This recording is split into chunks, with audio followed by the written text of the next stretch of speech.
Hello मेरे प्यारे साथियों। तो कैसे हैं आप सब? मुझे उम्मीद है आप सब मस्त होंगे। चलिए, आज हम सीखने वाले हैं एचसीएफ और एलसीएम ज्ञात करना।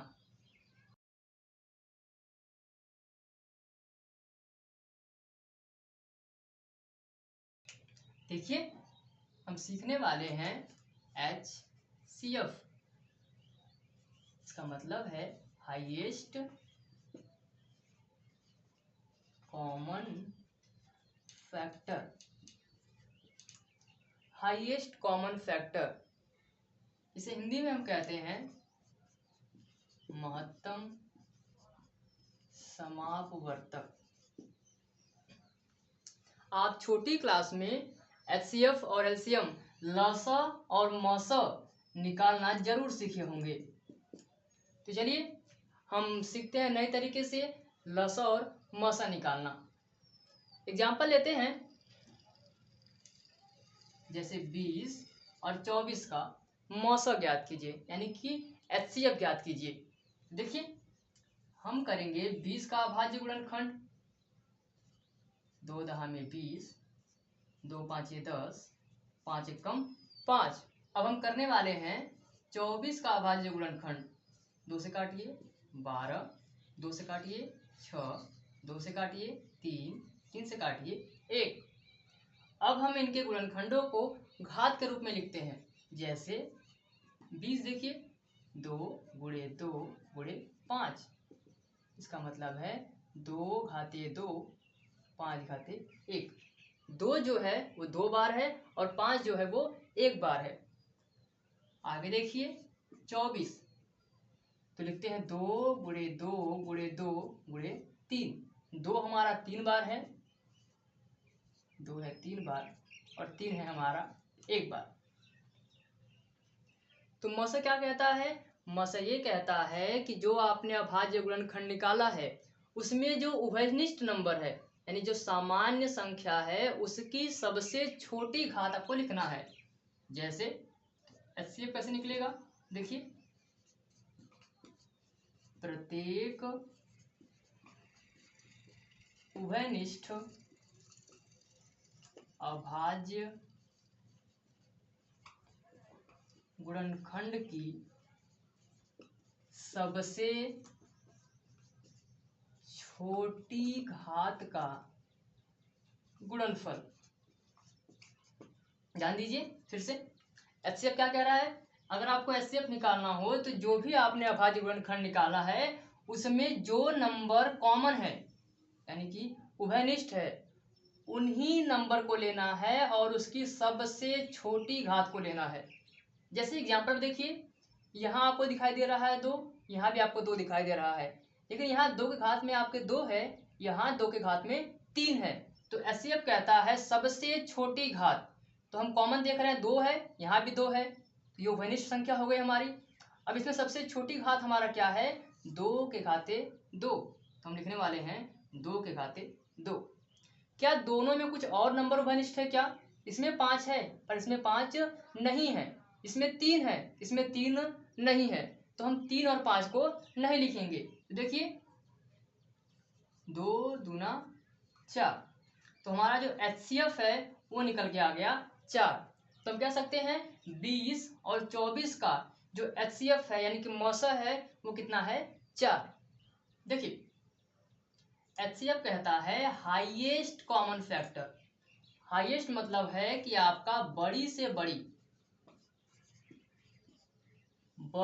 बड़ी आपको गुणनखंड निकालना है जो इन दोनों संख्याओं में, या फिर 3 संख्याएं दी हैं तो तीनों संख्याओं में कॉमन होना चाहिए, उभयनिष्ठ होगा। हमारा मौसा जो होता है वह उभयनिष्ठ गुणनखंड होता है, जो कि उन दोनों संख्याओं की बड़ी से बड़ी संख्या होती है। या फिर समझिए, जो हमारा आंसर आया है 4, यह 20 और 24 के गुणनखंडों की बड़ी से बड़ी संख्या है, जो इन दोनों संख्याओं को पूरी विभाजित कर देगी। जैसे 4 पचे 20, 4 छम 24। 4 से कोई बड़ी संख्या नहीं है जो इन दोनों को विभाजित कर सके। फिर से समझिए एक बार, HCF जो है हमारा बड़ी से बड़ी संख्या होती है, यानी कि दी गई संख्याओं की जो उभयनिष्ठ यानी कि कॉमन गुणनखंड है उनमें सबसे बड़ी सी बड़ी संख्या होती है, जो उन दोनों संख्याओं या फिर दी गई तीनों संख्याओं को पूरी से पूरी विभाजित कर सकती है। जो भी हमारा आंसर आया है वह दी गई संख्याओं को पूरी पूरी विभाजित कर देगा। तो यहाँ ध्यान रखेंगे जो HCF होता है उनमें नंबर पहले कॉमन होना चाहिए यानी कि उभयनिष्ठ होना चाहिए। उभयनिष्ठ मिलने के बाद हम लिखेंगे सबसे छोटी घात को, उनका गुणा करने के बाद जो आंसर आएगा वो होगा हमारा मौसा।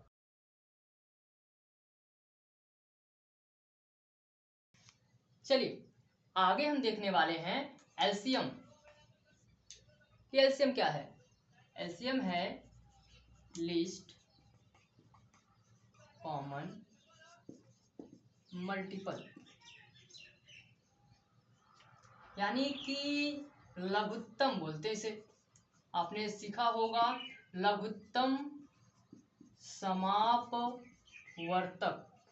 यानी कि शॉर्ट में लस। लघुत्तम का मतलब होता है छोटा से छोटा, यानी कि छोटी से छोटी। आपने देखा HCF में जो होता है वह होता है महत्तम यानी कि बड़ी से बड़ी संख्या, और LCM जो होता है लघुत्तम छोटी से छोटी संख्या। आपने देखा था HCF में होता है फैक्टर गुणनखंड और LCM में होता है मल्टीपल यानी कि गुणज। अगर आपको बताया जाए 5 के गुणज तो 5, 10, 15, 20, 25, 30 ये हैं 5 के गुणज। 6 देखिए 6, 12, 18, 24 ये है 6 के गुणज। तो हम निकालने वाले हैं छोटी से छोटी संख्या। हम वही सेम संख्या लेते हैं, हमने लिया 20 और लिया 24। तो हमने देखा था 20, 2 दहा में 10, 5, 1, 24, 12, 6, 3, 1। फिर से हम इनके घातों को लिखते हैं 2 गुणे 2 गुणे 5, 2 2 बार और 5 1 बार। 24 को लिखते हैं 2 जो है हमारा 3 बार और 3 जो है हमारा 1 बार। अब देखिए एलसीएम क्या कहता है? एलसीएम कहता है प्रत्येक अभाज्य गुणनखंड की सबसे बड़ी घात का गुणनफल। एलसीएम कहता है प्रत्येक अभाज्य गुणनखंड की सबसे बड़ी घात का गुणनफल। आपने HCF में देखा था, HCF में उन्होंने बताया था जो उभयनिष्ठ होगा उन्हीं संख्याओं को लेना है और सबसे छोटी घात। लेकिन एलसीएम कहता है कि आप प्रत्येक अभाज्य गुणनखंड को लेंगे और जो मैच करेगा उनकी सबसे बड़ी घात लेना है आपको। ध्यान समझेंगे यहाँ पे HCF जो है जो कॉमन नंबर होगा उनकी सबसे छोटी घात लेना है। LCM जो होगा कॉमन ना हो कोई भी नंबर हो उसकी सबसे हम बड़ी घात लेंगे। समझते हैं? जैसे यहाँ 2 है तो 2 के घात में 2 भी है और 3 भी है, तो हम लेंगे सबसे बड़ी घात यानी कि 2 घाते 3। आगे बढ़ते हैं। इसने कहा है प्रत्येक अभाज्य गुणनखंड को लेना है आपको, किसी को छोड़ना नहीं है। तो यहाँ 3 है, इसमें हो चाहे ना हो हम 3 को जरूर रखेंगे। फिर 5 को भी रखेंगे। तो याद रखेंगे HCF में जो कॉमन नंबर होगा उसी की घात को लेंगे, वो भी छोटी घात। लेकिन LCM में कॉमन हो या ना हो हम लेंगे बड़ी घात। अब देखते हैं 2 लिखते हैं 3 बार, 3 5, 5 तिहाई 15, 15 दूना 30, 30 दूना 60, 6 दूना 12, 120।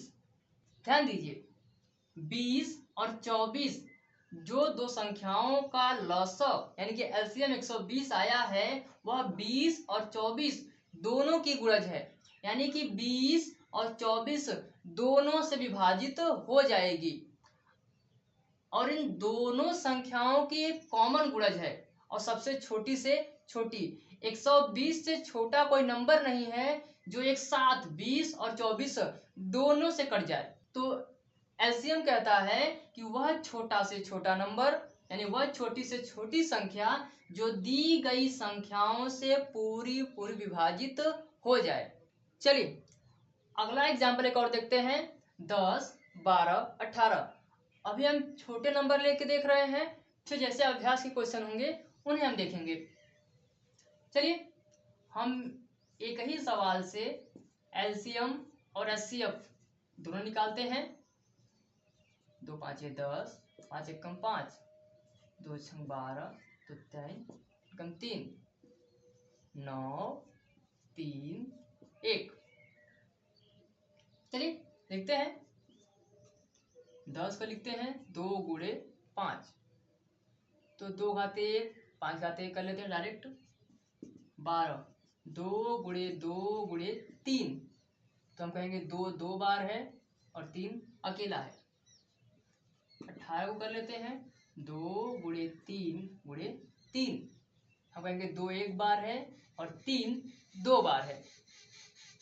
चलिए तो पहले हम निकालते हैं एचसीएफ।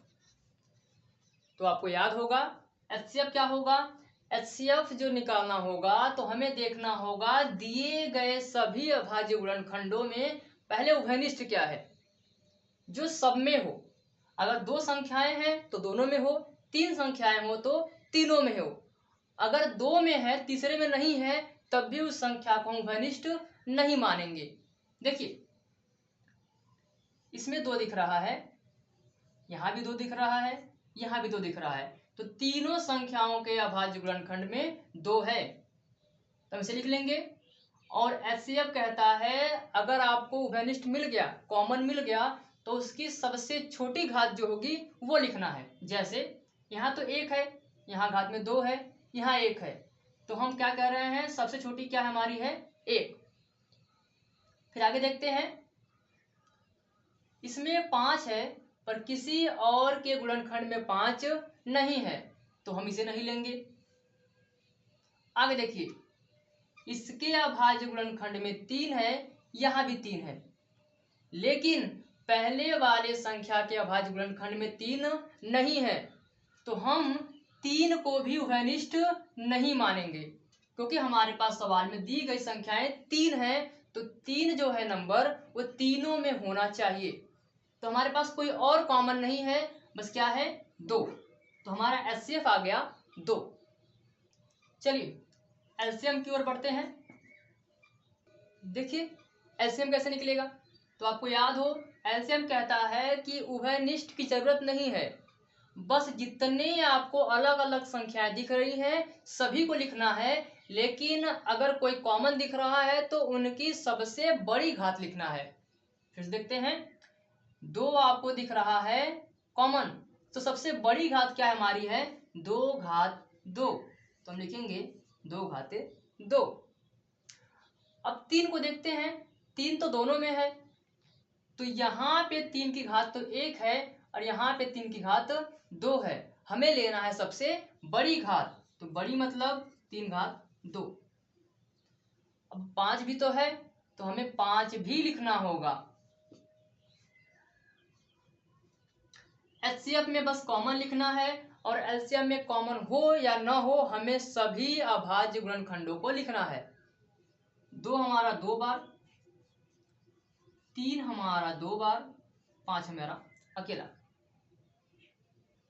5 तिहाई 15, 15 तिहाई 45, 45 दूना 90, 9 दूना 18, 180। तो ये रहा हमारा एचसीएफ 2 और एलसीएम 180।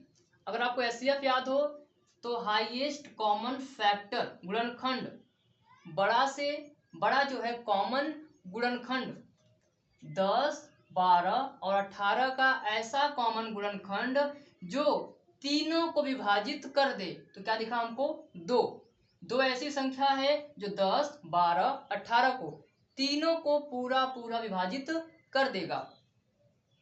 एलसीएम क्या कहता है? एलसीएम कहता है कि छोटी से छोटी जो कॉमन गुणज है वह संख्या, जैसे 10, 12, 18 के लिए 180 सबसे छोटी संख्या है जो तीनों से कटेगी, 10 से भी, 12 से भी और 18 से भी। चलिए समझते हैं एनसीईआरटी का पहला उदाहरण। देखिए कह रहा है 4 घाते n पर विचार कीजिए, जहां n हमारी एक प्राकृतिक संख्या है। तो क्या n का कोई ऐसा मान है, यानी घात पे कोई ऐसा नंबर लिखा जा सकता है जिसके लिए 4 घाते n को सॉल्व करेंगे तो उसका इकाई अंक 0 होगा, यानी कि 4 घाते n शून्य पर समाप्त होगा। हमें बताना है कि क्या इकाई में 0 आ सकता है। ध्यान दीजिए, अगर किसी संख्या का इकाई अंक, यदि किसी संख्या का इकाई अंक 0 है, इसका मतलब है वह 10 से पूरी विभाज्य होगी। जैसे अगर हम कह रहे हैं 50, तो आप देख रहे हैं 50 का जो इकाई अंक है वो 0 है, तो इसका मतलब है यह 10 से पूरी क्या होगी, विभाज्य होगी। कोई और नंबर देखिए, 870, 870 इसका इकाई अंक 0 है, इसका मतलब 870 जो है 10 से पूरी विभाज्य होगी। संख्या कितनी भी बड़ी हो, अगर उसका इकाई अंक 0 है तो वह 10 से विभाज्य होगी ही होगी। तो इसका मतलब है 10 से विभाज्य है तो उसका गुणनखंड जो होगा अभाज्य 2 घाते 5 होगा। तो यदि कोई संख्या 0 पर समाप्त होना चाहती है जो घात के रूप में हो, तो उस संख्या के गुणनखंड में 2 और 5 होना चाहिए। हम कहेंगे चूंकि यदि कोई संख्या 0 पर समाप्त होती है तो वह 10 से विभाज्य होगी। हमने कहा यदि कोई संख्या का इकाई अंक 0 है, यानी 0 पे खत्म हो रहा है, तो वह संख्या पूरी 10 से कट जाएगी। और हम 10 को देखें तो 10 का जो अभाज्य गुणनखंड है वो है 2 गुणे 5। और 4 घाते n को देखते हैं, 4 घाते n, अगर हम 4 का गुणनखंड देखें तो वो होगा 2 गुणे 2। यदि n में हम कोई ऐसा नंबर लिखे जो 0 पर समाप्त होगा तो उसकी एक ही शर्त है कि 0 आने के लिए 4 के अंदर 2 और 5 होना चाहिए। लेकिन हम देख रहे हैं कि यहाँ 4 जो है उसके गुणनखंड में 5 तो है ही नहीं, तो इसलिए जो संख्या 4 घाते n है वो कभी भी 0 पर समाप्त नहीं हो सकती। कोई और सम संख्या आ जाएगा पर 0 पे समाप्त वो नहीं होगा। देखिए चूंकि 4 के अभाज्य गुणनखंड में 5 नहीं है, इसलिए हम कहेंगे इसलिए n का कोई ऐसा मान नहीं है जिसके लिए 4 घाते n अंक 0 पर समाप्त होगा।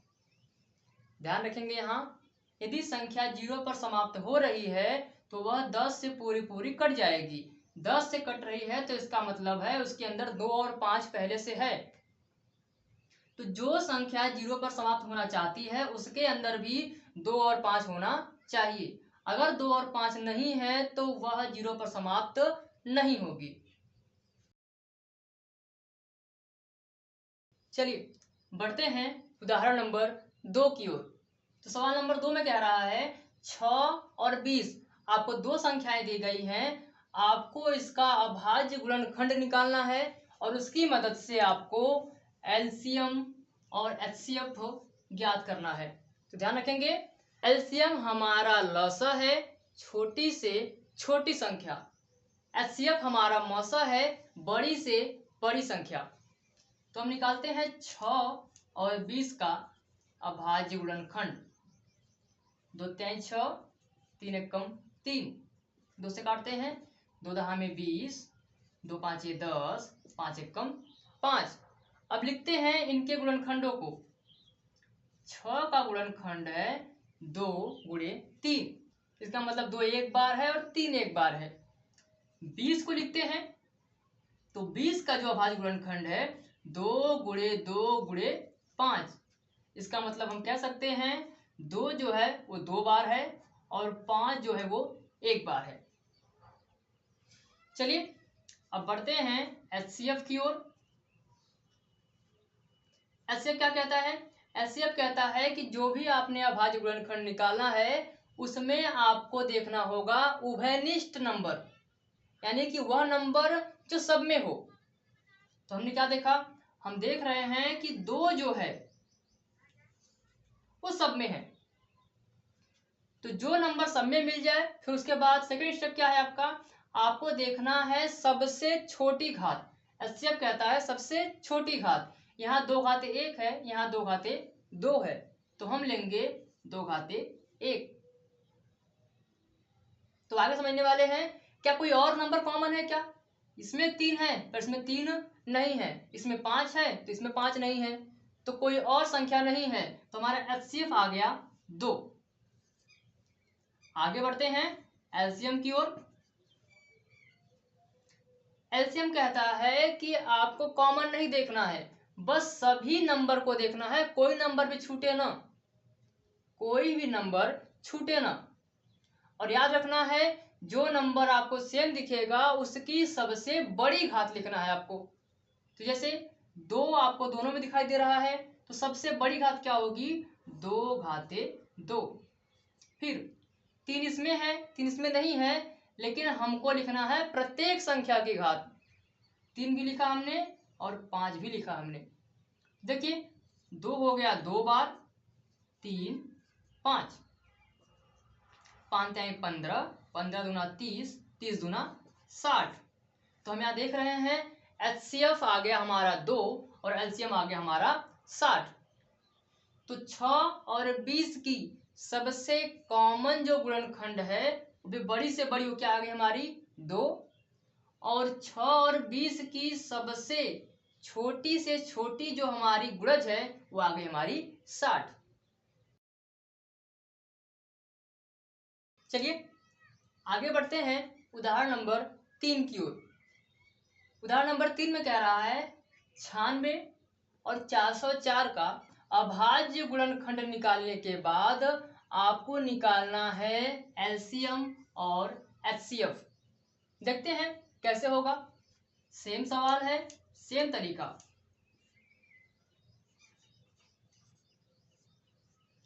तो हम निकालेंगे 96 का अभाज्य गुणनखंड। देखिए 2 से, 2 चौका 8, 2 आठे 16, 2 से, 2 दूना 4, 2 चौका 8, 2 से, 2 एकम 2, 2 दूना 4, 2 छंग 12, 2 तिहाई 6, 3 एकम 3। आपको संख्याओं को काटना आना चाहिए। आगे देखते हैं 2 से, 2 दूना 4, 0 उतर गया, 2 दूना 4। फिर 2 से काटते हैं, 2 एकम 2, 0 उतर गया, 2 एकम 2। ध्यान देंगे ये संख्या है 101, तो यह संख्या 101 जो है अभाज्य संख्या है, यह खुद से ही कटती है, किसी के पहाड़े में नहीं आती है। तो हमने लिखा है 101 एकम 101। अब लिखते हैं इनके गुणनखंडों को। 1 2 3 4 5 बार।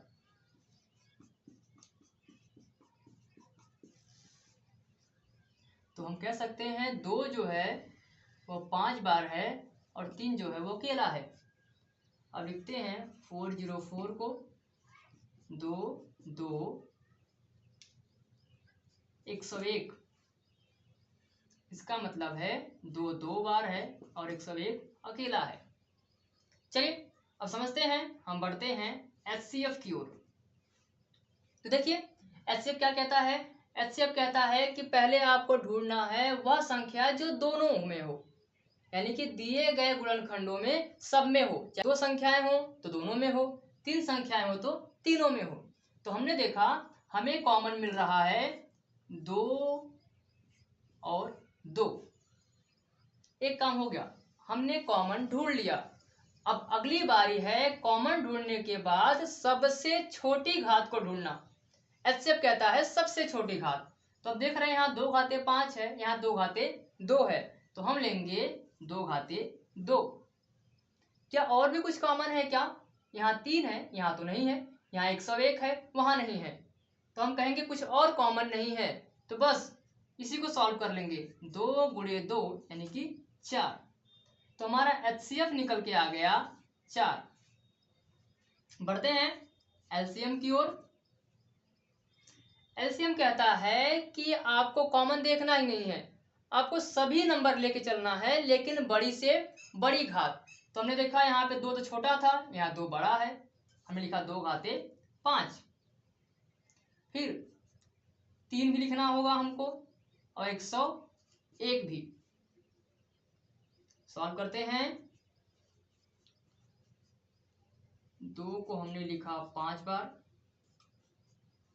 3 101, 2 दूना 4, 4 दूना 8, 8 दूना 16, 16 दूना 32।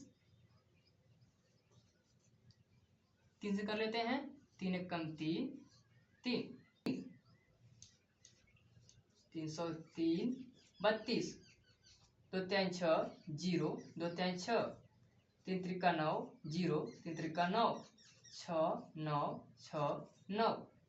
तो हमारा आंसर आ गया 6 9 6 9। आज का आखिरी उदाहरण हम देखते हैं 6, 72 और 120 का अभाज्य गुणनखंड विधि से। सेम है आपको सवाल, LCM और HCF ज्ञात करना।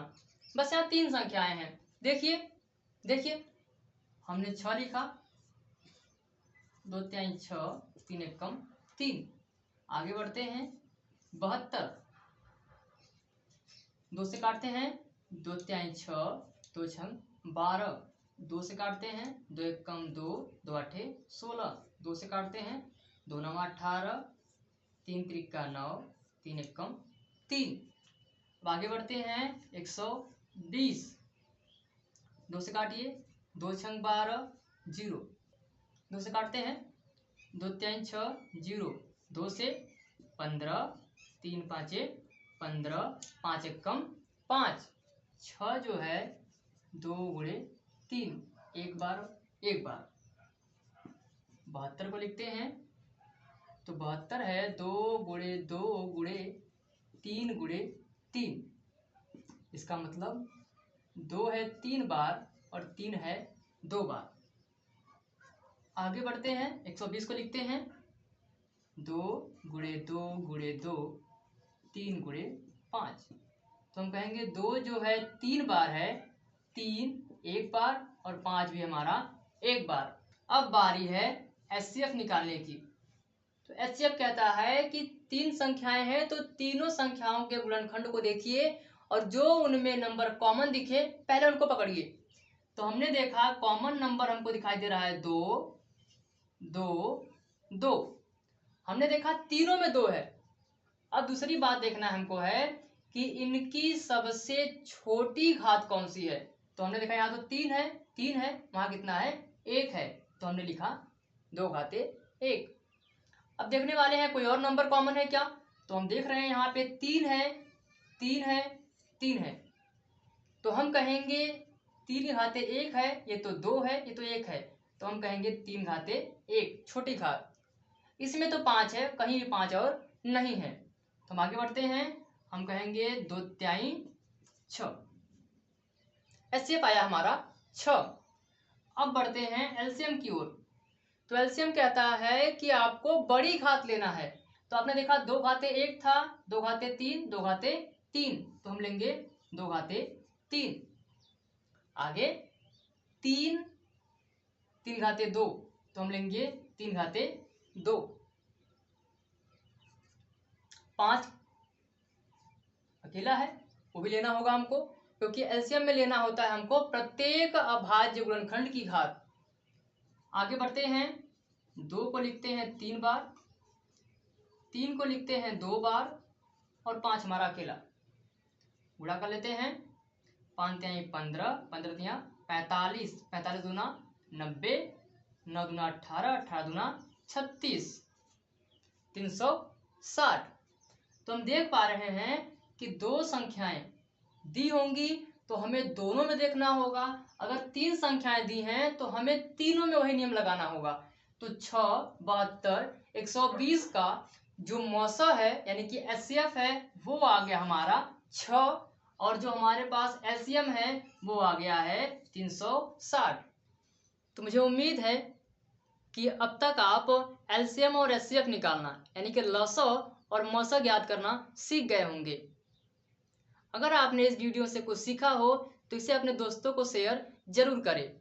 मिलते हैं अगले वीडियो में प्रश्नावली 1.1 के साथ।